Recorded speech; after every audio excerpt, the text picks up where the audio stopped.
but when it goes to the receiver, it encounters noise. Okay. Now, based on these types of noise, the noise is classified into two broad groups. First is the external noise, and another is the internal noise. Okay. Now, external noise means if you are having a transmitter and a receiver, then whenever your signal is traveling in the medium, that is in the channel, so the type of noises that is other than the system you are using is termed as external noise, whose sources are external to the communication system. ठीक है, अब ये external sources क्या होंगे? Like thunderstorm, जो कि atmospheric noise होती है, rain, thunderstorm, or humidity. These all are the things that comes under the atmospheric noise, and the fading or multipath reception that our signal receives because of the atmospheric noise comes under the category of external noise. ठीक है. Then we have extraterrestrial noise. Extraterrestrial noise means the noise that is related to the outer space. Outer space means sun and other planets. ठीक है. So extraterrestrial noise consists of two noises, that is solar noise and cosmic noise. Solar noise, as the name says, it is because of the sun. Hello ma'am. sun की जो ma'am आप screen share कर रही हैं क्या? जी नहीं ma'am, show नहीं हो रही है. यस मैम, नहीं हुई है शो. को मैं दोबारा से करती हूँ. आप देख रहे हैं? Yes ma'am. ओके, ठीक है. मैंने कुछ नेटवर्क का प्रॉब्लम रहा होगा शायद. चलिए. बहुत ज़्यादा ऐसे कुछ इंपॉर्टेंट चीज़ें दिखाने वाली नहीं बताई हैं मैंने, सिर्फ नॉइज़ का डेफिनेशन दिया है और मैं बता रही हूँ that what is external noise. ठीक है. तो जिसमें मैंने आपको टेरेस्ट्रियल नॉइज़ एटमॉस्फेरिक नॉइज़ बता दिया, एंड एक्स्ट्रा टेरेस्ट्रियल नॉइज़ के बारे में बात कर रही हूँ. तो मेरे सिग्नल में जो भी फेडिंग या फिर जो भी इफेक्ट होता है because of the radiations from the sun, that comes under the solar noise, and the signal which is affecting my, the signals from the other space elements like celestial elements. ठीक है.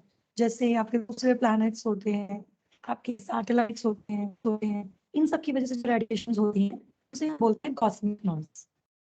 ठीक है. And the third type of external noise is industrial noise. What is industrial noise? Like the noise that has been created by the welding machines, the noise that is being created by the traffic that is moving in our area, ठीक है, or by the hooter of the industries. These type of huge noises that come, that can, produce vibrations in the area, and then that vibrations may change my pattern of message signal. So these type of noise comes under the industrial noise.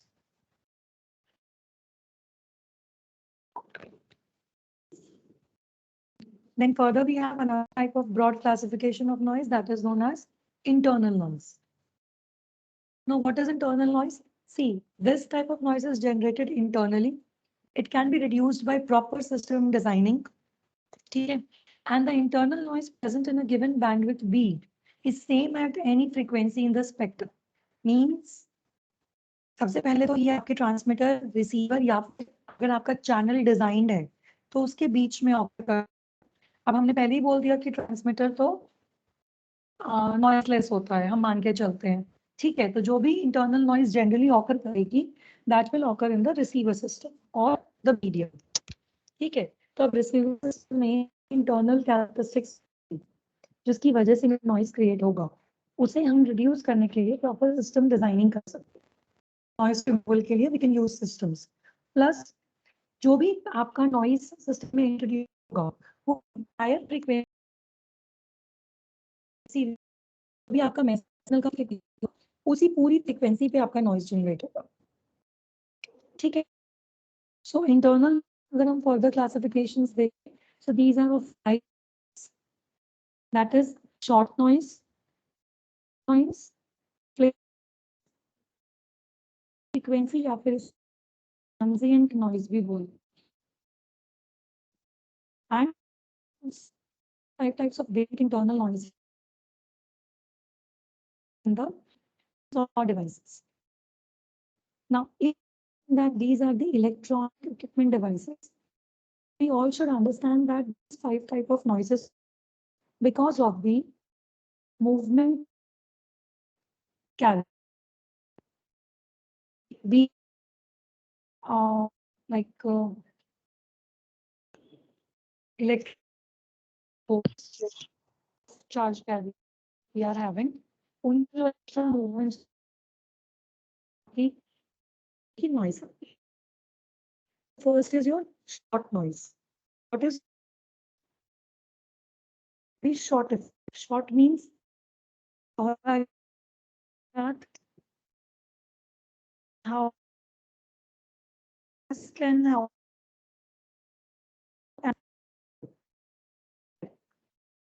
and devices may is तरीके के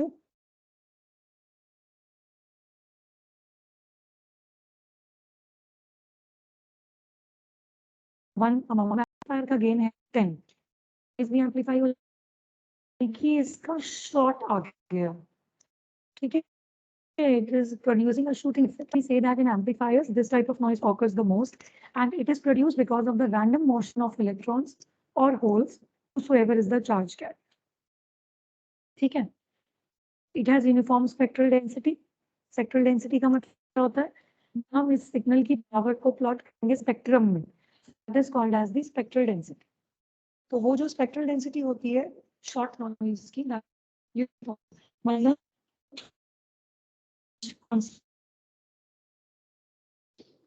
frequency range it will be constant. ठीक है? Okay. Then we have noise. Partition noise. Partition noise generally occurs in devices where the current is to one or more directions. One नहीं, two or more directions. Two or more paths. जैसे कि इसका best example होता है एक BJT. BJT में क्या होता है देखो बीजेटी में ये बेस करंट है ये कलेक्टर है और ये एमिटर करंट यानी कि एमिटर करंट जो है वो इन दो करंट्स के साथ बन रहा है तो ये यहाँ पे पार्टीशंस कर रहा है राइट ठीक है जब इस तरीके के पार्टीशन ज्वाइनिंग होती है करंट की तो वहां पे ये noise occur noise observe the parents या फिर आप ऐसे भी यहाँ पे एक रेजिस्टेंस है और कैपेसिटेंस है रेजिस्टेंस रहा है सी वो इस डायोड पे सेंस में जाएगा पार्टीशन है यहाँ पे ऐसी जगहों पे ये नॉइस ऑकर क्यों क्योंकि यहाँ पे कुछ इलेक्ट्रॉन नेसेसरीली एक्यूमुलेट हो जाते हैं एंड वो जो अननेसेसरी इलेक्ट्रॉन एक्यूमुलेट होते हैं वो यहाँ पे नॉइस क्रिएट करवाते हैं जिसकी noise or you can flicker noise. ठीक है flicker noise is generated at frequencies below few kilohertz. It is also referred to I by F noise. I by F noise means it is directly proportional to तो जितना कम frequency होगा उतना ही ये noise ज्यादा होगा इसीलिए बोला जा रहा है कि flicker noise जो होती है वो फ्रीक्वेंसीज को ज्यादा इफेक्ट करती है ठीक है order it is generated because of the fluctuation in current density which leads to change in conductivity of material. Hence, it produces voltage and current. Current की density मतलब dense है उस पर जैसे ही फ्लक्चुएगा या बढ़ेगा उसी हिसाब से आपका जो कंडक्टिंग मटेरियल्स होते हैं जैसे कि इंडक्टर और यू कैन से रेजिस्टर तो इनके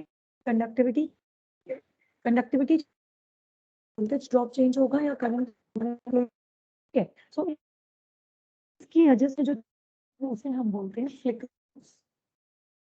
ठीक है ये फोर्थ इज हाई और ट्रांजिएंट ट्रांजिएंट नॉइज तब ऑकर करती है जब हमारा सिग्नल बहुत हाई फ्रीक्वेंसी होता है ऐसे ऐसे ऐसे ऐसे फटाफट चेंज हो रहा है ठीक है तो जब वो इतना ज्यादा चेंज तो क्या होता है if the time taken by electrons from emitter to collector becomes comparable signal then transient noises generate ठीक है, मतलब एमिटर से कलेक्टर के पे जाने का जो टाइम है,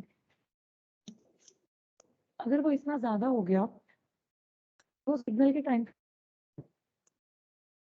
इतनी फ्लक्चुएशंस आ गई, फ्रीक्वेंसी हो गई, राइट। फ्रीक्वेंसी के हाई होने का मतलब है टाइम कम होगा, टाइम कम होगा यानी कि अगर टाइम सिग्नल के बराबर हो गया तो आप ये ट्रांजिएंट नॉइज ऑकर करेगी। जिसका भी सेम है तरीका, कि जो भी चार्जेस हैं वो डिफ्यूज बैक हो जाएंगे, क्योंकि फ्रीक्वेंसी बहुत बढ़ गई, स्पीड बहुत, टाइम मतलब टाइम इतना जाएगा, वो चार्ज कैरियर्स आगे नहीं, तो जब वो आगे नहीं जा पाएंगे वो रिवर्ट बैक हो जाएंगे, जो जाएगा एमिटर की तरफ। तो एक इनपुट एक आपके एमिटर के पाथ में, जिसकी वजह से ये हाई फ्रीक्वेंसी या फिर ट्रांजिएंट ऑकर करे, ठीक है।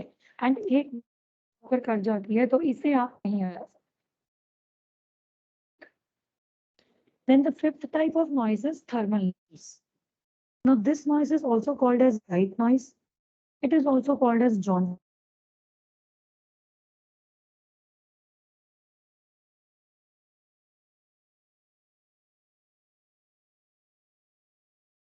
नाम। पहले ये समझते, देखो जॉनसन तो इसलिए क्योंकि जॉनसन नाम के साइंटिस्ट ने इसे बनाया था, ठीक है। समझा occurring because of the random movements of charge carriers, ठीक है।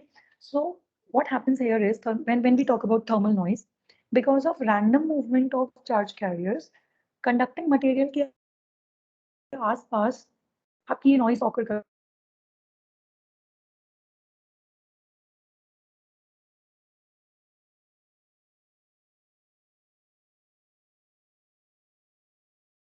चार्ज पार्टिकल्स होगा। तो जब एक्स्ट्रा चार्ज पार्टिकल्स होंगे तो क्या बढ़ जाएगा, ठीक है। अब जब टेम्परेचर बढ़ेगा तो क्या होगा, थर्मल इफेक्ट होगा। That is why this noise is named as thermal noise, ठीक है। Now the intensity of random motion proportional to the thermal, यही मैंने बोला अभी, की वजह से इलेक्ट्रिक करंट होता है और जो रेजिस्टेंस के अक्रॉस नॉइज क्रिएट करते हैं, ये मोस्टली रेजिस्टेंस के अक्रॉस अगर करती है, इसलिए इस नॉइज का नाम है रेजिस्टर नॉइज, ठीक। Now the thing that is left is, why is it called as white noise? See, white का मतलब होता है all frequency components, ठीक है।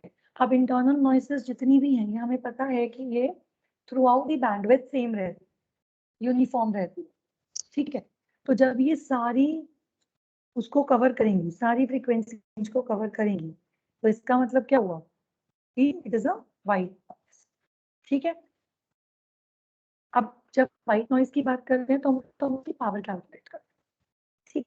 And power is actually to k into t into b, in which k is the Boltzmann constant, t is the temperature of that particular time, and b is the band, ठीक है।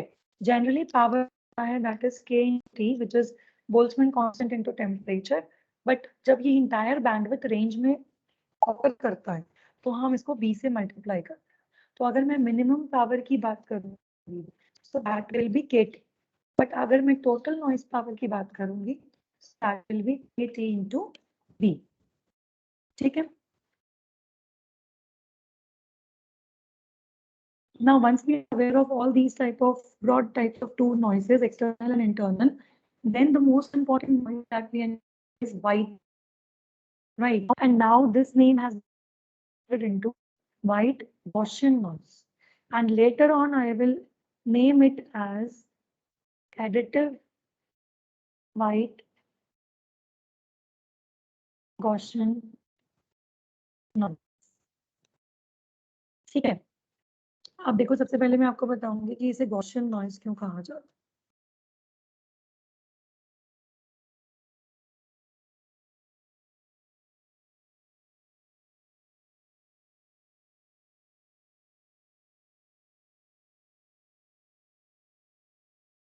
Okay, wait,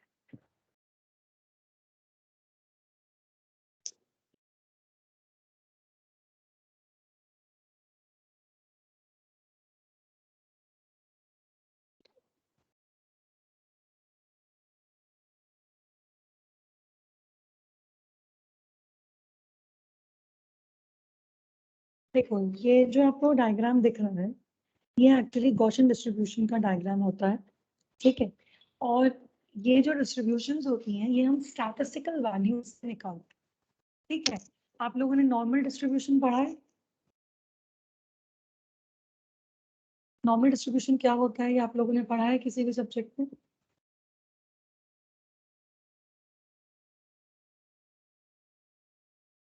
okay चलो मान लेते हैं नहीं, ठीक है।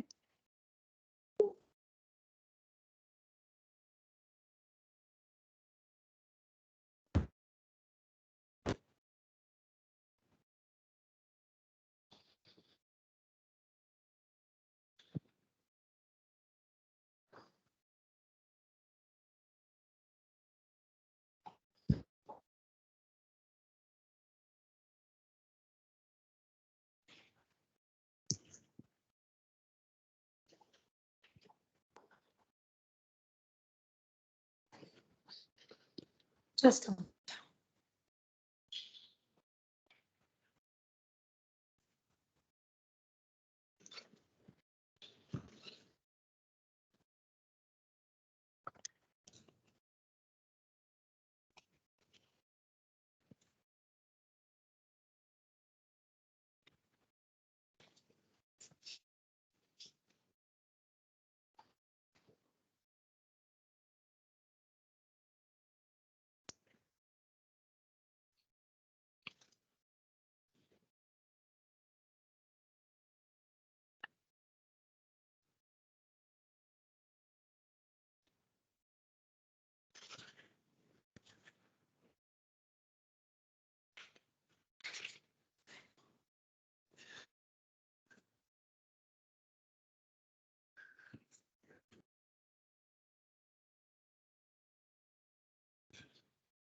Okay, ये अबाउट गॉस डिस्ट्रीब्यूशन, ठीक है।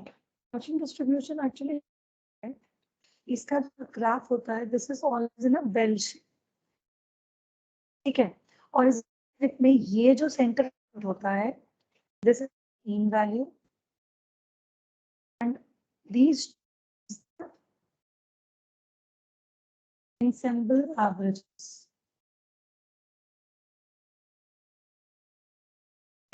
देखो जब आपको प्रोबेबिलिस्टिक थ्योरी बताई थी, ठीक है, ये सब चीजें क्यों पढ़ाते हैं एजुकेशन में, ये समझो कि whenever you talk about stochastic process या फिर you talk about probabilistics, ठीक है, तो कम्युनिकेशन में क्या होता है जब हम सिग्नल को ट्रांसमिट, सो व्हाट हैपन कि हमें ये देख कि हमारा जो सिग्नल है वो हमें कैसे पता चलेगा कि हमारा परफॉर्मेंस सिग्नल का, तो उसके लिए हम इन सारी चीजों का यूज करते हैं, स्टैटिस्टिकल टर्म्स कैलकुलेट कर, स्टैटिस्टिक्स, ठीक है।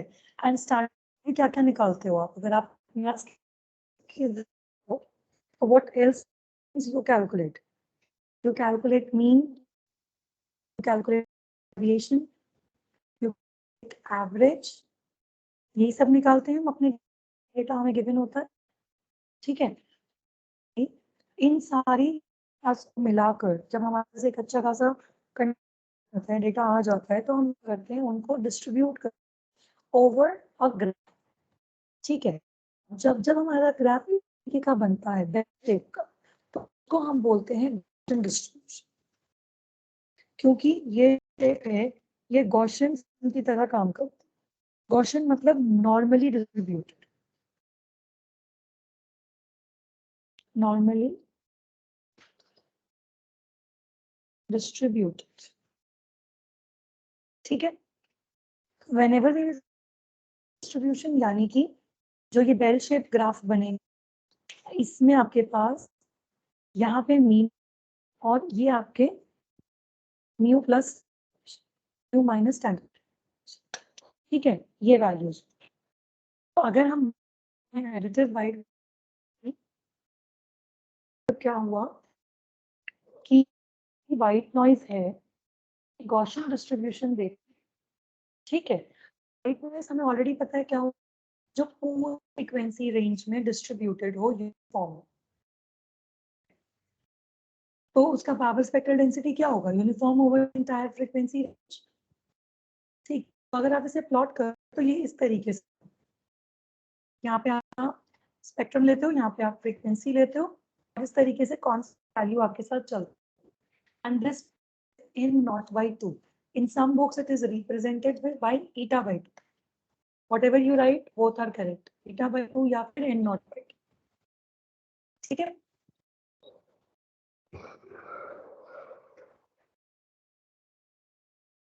Then further we need to know why is it called white. तो ये मैंने आपको बता दिया क्यों white सारे फ्रीक्वेंसी, क्यों हम बोल रहे हैं ये बात कि सारे फ्रीक्वेंसी कंपोनेंट्स जब कवर होंगे तो उसे white बोलेंगे, क्योंकि white एक ऐसा कलर है जो कि स्कैटर होता है, स्कैटर करता है इस पूरे बैंड विद ग्योर, ठीक है। यानी कि सारे कलर्स की फ्रीक्वेंसी इस व्हाइट कलर के अंदर होती है, ठीक। सो दैट इज वाई इसको हमने व्हाइट नाम दिया। गॉसियन मैंने आपको बता दिया क्यों, क्योंकि ये जो शेप है इसका पीडीएफ का, प्रोबेबिलिटी डिस्ट्रीब्यूशन फंक्शन का, वो गॉसियन के जैसा है। गॉसियन यानी कि नॉर्मल डिस्ट्रीब्यूशन, ठीक है। अब व्हाइट नॉइज की जो पावर स्पेक्ट्रल डेंसिटी है, मैंने आपको बताया क्या होती है, एस एन एफ से डिनोट करते हैं, और एन नॉट बाई 2 या फिर ईटा बाई 2, ठीक है। It means shows that it is independent of frequency, the value of frequency. That is why we are saying that it is evenly distributed in every frequency. ठीक है। Now, whenever we need to measure the performance of any system, if we have to measure the performance of any communication system, then for that we need to understand that what are the things that we will be using for calculating the performance, ठीक है। So, अगर हम कर रहे हैं noise analysis of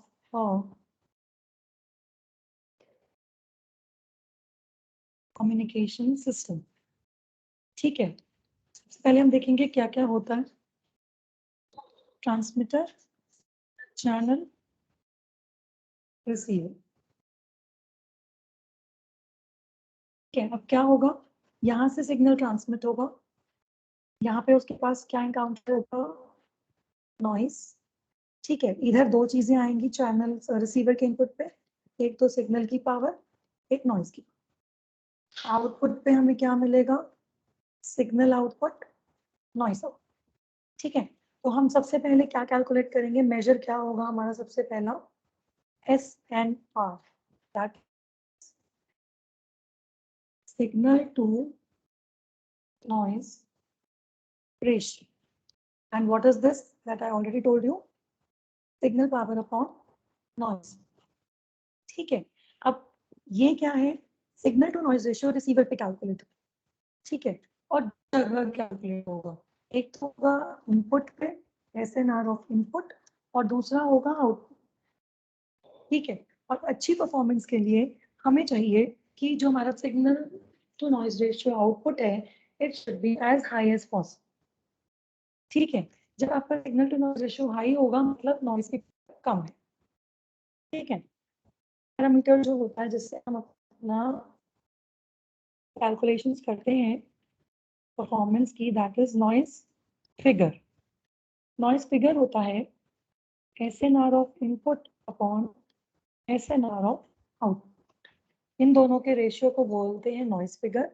ये F या फिर NF किसी से भी डिनोट किया जा सकता है, Then third parameter that we measure is FOM, which is figure of merit. This is 1 upon noise figure. ठीक है, इसका मतलब this is SNR of output upon SNR of input. These are the three things that you may calculate for, understanding the performance of a communication system, any type of communication system, be it FM, be it PM, be it AM. ठीक है, अच्छा आनी चीज और. This signal to noise ratio that I told you, it is calculated in decibels. Generally, it is measured in decibels. ठीक है, तो जब आप SNR and dB निकालेंगे,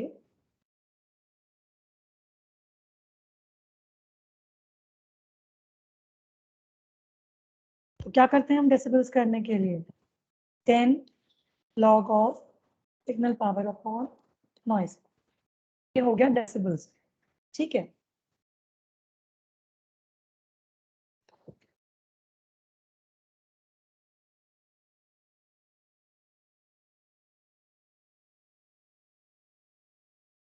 so when we calculate signal to noise ratio in terms of power, then it is like this. अब हमें पता है पावर और वोल्टेज का क्या रिलेशन होता है. Power is equals to V square upon R. तो वही यहाँ पे हमने पुट किया आगे. सिग्नल पावर लिखा V अपॉन नॉइज पावर लिखा VN स्क्वायर अपॉन R और रिलेशन निकाल दिया डेसिबल्स में वोल्टेज की terms 20 log of VS by V. ठीक है. Now high value of SNR is good at transmitter and receiver. High होनी चाहिए signal to noise ratio की value. Then I told you noise figure क्या होता है, input upon output signal noise ratio, and figure of merit क्या होता है. ठीक है,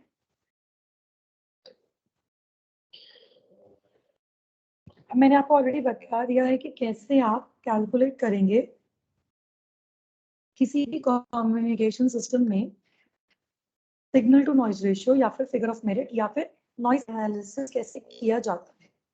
ठीक है,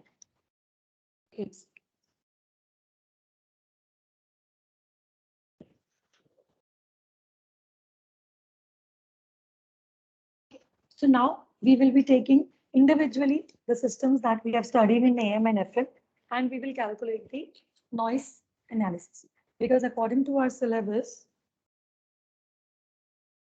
चेक कर लेते हैं हमें किस किस का नॉइस एनालिसिस करना है.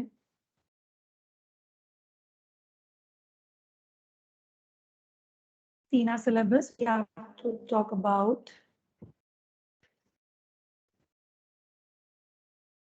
noise in amplitude system and noise in frequency modulation. यानी कि जितने भी पढ़े हैं, जितने भी FM पढ़े हैं, हमें नॉइस कैलकुलेट करना. ठीक है, हमने इसमें से रिव्यू ऑफ प्रोबेबिलिटी कर लिया. रैंडम प्रोसेस अभी बचा है. Gaussian and white noise characteristics देखिए, एंड अभी हम ये आगे का करेंगे. ठीक है, okay. So what am I saying here is कि ये मेरा DSB-SC का ब्लॉक डायग्राम है, मैंने बना के रखा. ठीक है, मॉड्यूलेटर होगा जो कि DSB-SC सिग्नल बनाएगा, फिर वो सिग्नल यहाँ पे नॉइस को ऐड करवाएगा which is a white noise. Then it will go to a band pass filter, यानी कि डीमॉड्यूलेटर पे आ गया. बैंड पास फिल्टर क्या करेगा, इनको बैंड लिमिट करेगा, दोनों सिग्नल को भी और नॉइस को भी, और फिर उसको डीमॉड्यूलेटर पे देगा. ये कौन सा डिटेक्टर है, सिंक्रोनस डिटेक्टर. ठीक है, तो ये जो फीड कर रहा है इनपुट को, ये सिंक्रोनस डिटेक्टर पे फीड कर. ठीक. Now in order to measure you have to calculate the figure of merit, means SNR of output upon SNR of input. ठीक है, एंड वी ऑलरेडी नो कि नॉइस की जो स्पेक्ट्रल पावर डेंसिटी है या पावर स्पेक्ट्रल डेंसिटी है, that is eta/2, या फिर हमने पीछे लिखा था N0/2.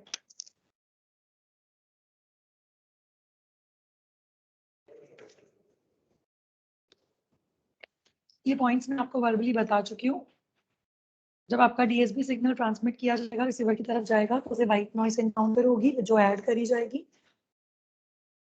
Then this DSB signal plus noise is passed through a band pass filter, which is band limited to 2 pi FM, that is the bandwidth of my modulated signal, which passes the DSB signal and noise signal and rejects other undesirable frequency components. ठीक है, now we have to calculate the noise powers individual. अब देखो band pass filter क्या करता है, उसका response समझते हैं. सी बैंडविड्थ क्या है हमारे पास, ट्वाइस ऑफ FM. ठीक है, तो आप देखेंगे जो बैंड पास फिल्टर होता है वो इस तरीके से काम करता है. FC प्लस FM और FC माइनस FM के बीच में उसका बैंड होता है. ठीक है, now the DSB-SC signal plus the white noise is given to the balanced modulator where it is multiplied by the carrier signal further and in order to demodulate the signal MT. ठीक है, यहाँ पे हमने आपको बताया कि हमने synchronous detector use किया है and the output of the balanced modulator X1T is passed through the low pass filter which is tuned to the bandwidth of the modulating signal, that is FM, and hence it rejects the high frequency components and allows to pass only the message signal plus the white noise. ठीक है, now we will calculate the mathematical analysis. See what is happening in input signal power. See at the output of the bandwidth band pass filter, क्या होगा output आपका band pass filter के बाद, अगर मैं सिर्फ सिग्नल पावर की बात कर रही हूँ, अभी इसमें नॉइस नहीं है. ठीक है, तो मेरा सिग्नल क्या था, एमटी कॉस ओमेगा सीटी.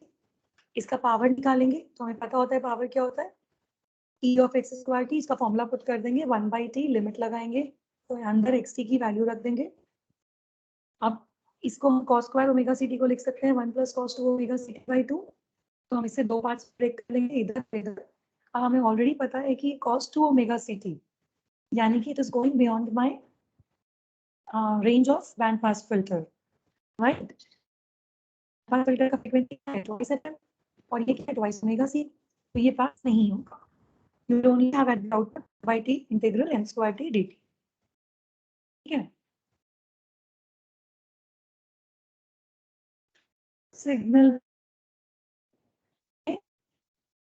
ठीक है, और यहाँ पे हमने अज्यूम कर लिया कि let S X is equals to 1/t integral of m square t dt, यानी जो सिग्नल है उसकी जो पावर है that is denoted by sx. तो हमारी इनपुट सिग्नल पावर क्या होगी, डी मॉड्यूलेटर के इनपुट पे sx/2. ठीक है, अब हम देखेंगे input noise power that is ni. ये हमारा बैंड पास फिल्टर है. ठीक है, और हमें ऑलरेडी पता है कि हमारे नॉइज की स्पेक्ट्रल डेंसिटी क्या है, eta/2.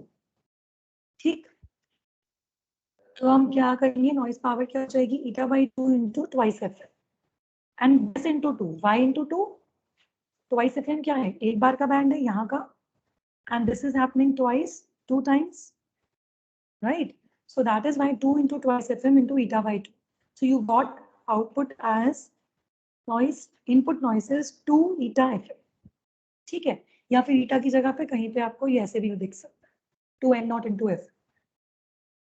ठीक, अब बैलेंस मॉड्यूलेटर का आउटपुट, अब दोनों का हम ये डी मॉड्यूलेटर था, डी मॉड्यूलेटर में हमने इनपुट निकाला और नॉइस इनपुट निकाला. अब हमें क्या निकालना है, सिग्नल आउटपुट है, नॉइस. ठीक है, अब सिग्नल आउटपुट क्या होगा, बैलेंस मॉड्यूलेटर के बाद हमने क्या करना था, बैलेंस मॉड्यूलेटर में जो सिग्नल आया है उसको कॉस ओमेगा सीटी से मल्टीप्लाई कर. ठीक है, सो हमने इसको वही फॉर्मूला ले लिया जो हमारे पास बैलेंस मॉड्यूलेटर के आउटपुट होता है, that is MT cos omega CT. When this pass through a low pass filter, what will happen? This MT cos 2 omega CT block हो जाएगा और सिर्फ मैसेज सिग्नल पास हो जाएगा. ठीक है, यानी कि इसका पावर अगर हम कैलकुलेट करते हैं तो क्या आ जाएगा, हमने ऑलरेडी ऊपर लिखा था, हमने अज्यूम किया था that 1/t m square t by 2 dt is equals to what, sx.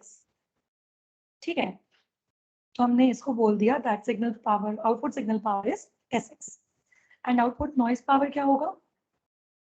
देखो ये मेरा रैंडम सिग्नल है, आप यहाँ देखना, आपका जो सिग्नल है वो ये है xt cos ओमेगा ct, जिसको हमने अगर पीडीएफ निकालें इसका, सॉरी इसका अगर हम इसी स्पेक्ट्रम निकालें, 1/4 sx f minus c f plus f, हम ऑलरेडी देख चुके हैं कैसे होता है. तो अगर यहाँ पे हाँ यहाँ पे अगर मैं 2 मल्टीप्लाई कर देती, ठीक है, तो इधर क्या हो जाएगा, this will be multiplied by 4 और ये 4 कैंसिल होकर आउटपुट दे देगा sx of f minus fc, x of f plus fc. ठीक है, तो हम पावर नहीं,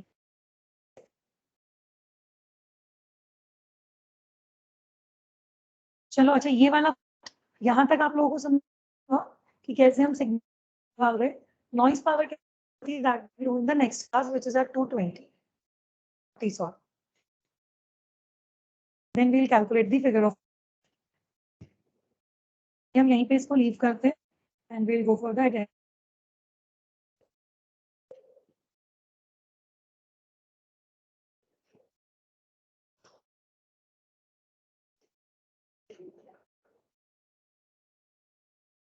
राहुल का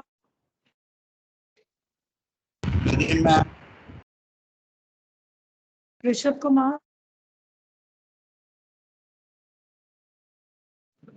Yes, ma'am. Rishabh Kumar, Yes, ma'am. Rishabh Saxena, Yes, ma'am. you will not present because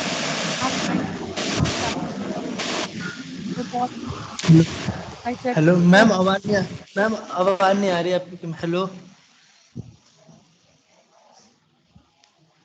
Rishabh, I'm saying that you will not be because in maximum of the time class you hold right. Ma'am इस बार क्या हुआ ma'am इस बार ma'am क्या हो गया था ma'am, call आया ma'am, मैंने कट भी हो गया मैम, होल्ड से हटाना भूल गया मैम, तुरंत मैम दबा रह गया, फिर खोला मैम तब करा होल्ड अभी। तो तुम्हें क्लास सुनी नहीं रही थी ना, तुम्हें पता नहीं था कि क्लास चल रही है। अरे नहीं आ रही मैम है ये ना, नहीं था मैम, तो क्लास में मैम नहीं वैसे मैम ऋषभ, अभी don't waste my time. Ma'am अभी भी मैम आपकी आवाज क्लियर नहीं आ रही मैम, यहाँ नेटवर्क इशू बहुत रहता है। अच्छा ये थोड़ी है कि ये कट कट के तो आ रही है, चल रहा है, मैं बोल रही हूँ होल्ड पे होंगे तो आपको कट नहीं आएगा। मैम आपकी आवाज कट करके आ रही बात करेंगे, ठीक है। Present ma'am. Cancel present ma'am.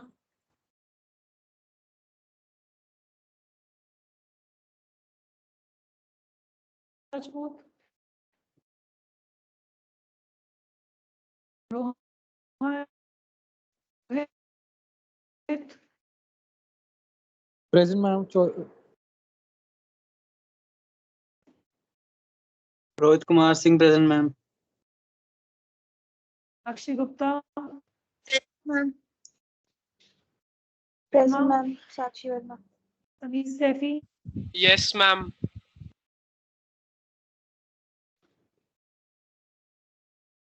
Ma'am Sakshi present. Sandesh, present ma'am. Satyam Mishra, ma'am Sanjay Singh present. Saumya Singh, ma'am Satyam Singh present. आवाज नहीं आ रही आपकी। प्रेजेंट। मैम आपकी वॉइस में बहुत ब्रेकेज है। Yes, ma'am. Hello ma'am, ma'am कल Take the downloaded one. Yeah, you all can leave. I'll take the attendance from the download. Thank you ma'am. Thank you, ma'am. Hello